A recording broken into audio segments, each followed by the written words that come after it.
Probably the number one question that I get this time of year is, how can you kill and eat the animals that you love? And this is somewhat of a complicated answer, though it is simple in my mind. I'll do my best to answer in a way that expresses how I believe many farmers and homesteaders, or anyone who raises protein on their farm, must feel. And if you agree or if you disagree, please feel free to put that in the comment section down below. First and foremost, I would say that even though I do deeply care for the animals on our farm, I don't love them. Love to me has a much higher meaning, and what I feel for our livestock animals is a lot more utilitarian. Having said that, I don't think that it takes a feeling of love to have a really deep appreciation for an animal and all that they provide for us. For me personally, it's a mindset of awe and wonder and respect and gratitude for everything that these creatures do for us, all wrapped up into one. It's important for me to treat them all with respect and dignity, and I think that's how all people raising proteins should operate. I really feel that a general appreciation for animals is required if you're going to raise them or hunt them for any purpose. If you don't care for an animal's basic needs and well-being, you won't be treating the animal with the respect and dignity that that animal deserves for all that they provide for you. Without them, your life is less enriched and your body may be less nourished. These creatures help you to not only survive, but to thrive, both physically and mentally. Because of course, meat on the table is a satisfying thing, but the security in knowing how it got there is immensely gratifying, and it feeds the soul. Respect is key, and gratitude is king. Before these goats were even conceived, we had a plan for them. We specifically bred them for their end in our freezers. So we always had that in the back of our minds. We told our children before these goats were born what they would be used for, and we didn't allow our children to hold and cuddle them after they were born.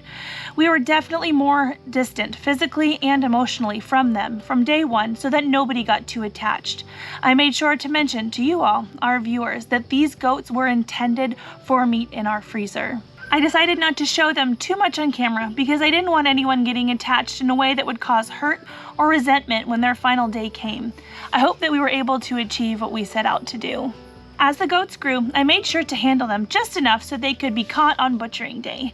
I made sure to trim their hooves, check their worm loads, and provide minerals and nutrition that would support their bodies optimally while they were here. They got to be with their mothers 80% of the time, and they were part of the herd, doing all of the things that a herd does. Roaming, foraging, running, jumping, playing. I'm so proud of the life that we were able to provide for them in the 10 months that they were here. There's a quote by Joel Salatin, and I think it's a really great aspiration to have when raising animals for meat. And it says, "May all of your animals live a glorious life with just one bad day." We have been raising and butchering much of our own meat for over 3 years, and it wasn't always this comfortable. I refrain from saying that it is easy, because taking a life is never, ever easy, no matter how insignificant that life may seem to some.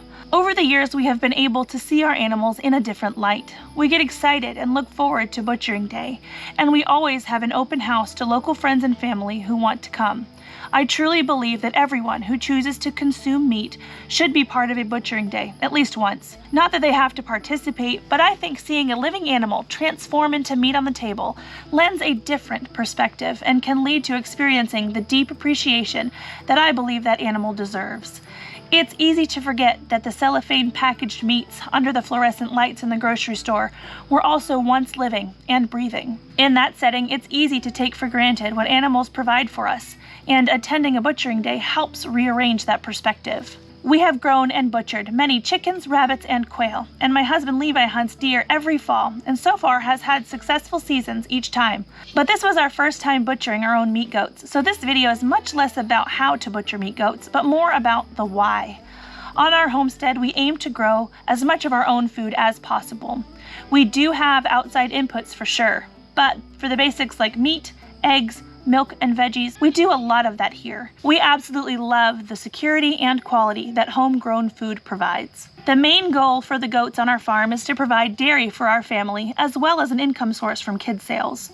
The goats have paid for their own care and then some, time and time again, just for being the amazing creatures that they are.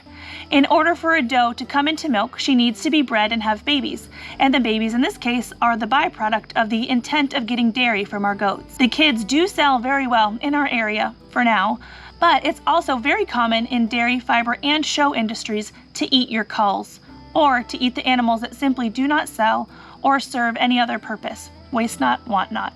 In the case of the goats that we have butchered recently, these animals were intended as meat animals from day one, but we eventually will have unsold or unwanted kids in the future with the same outcome, and that's not a bad thing.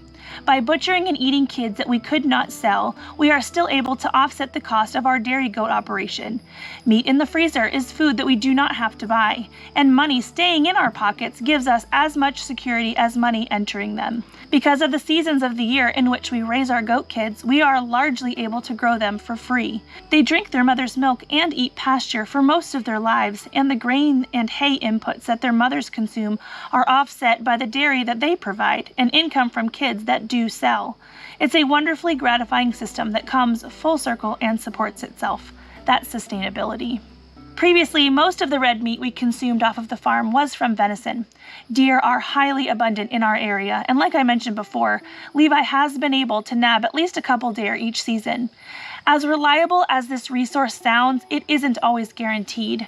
We live really close to a military installation, and last year they had a major training event take place that overlapped the rifle season. The commotion of large armored vehicles and other training activities kept the deer deep in hiding for most of the season, and Levi had to sit many hours for little reward.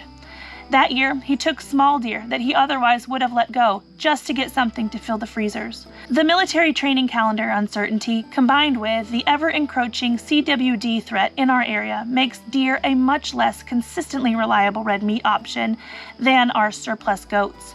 We intend to grow a handful of goats for meat every year to offset this uncertainty. It's just a much more controlled and guaranteed option. All in all, I can say that this experience was just as rewarding as I hoped it would be.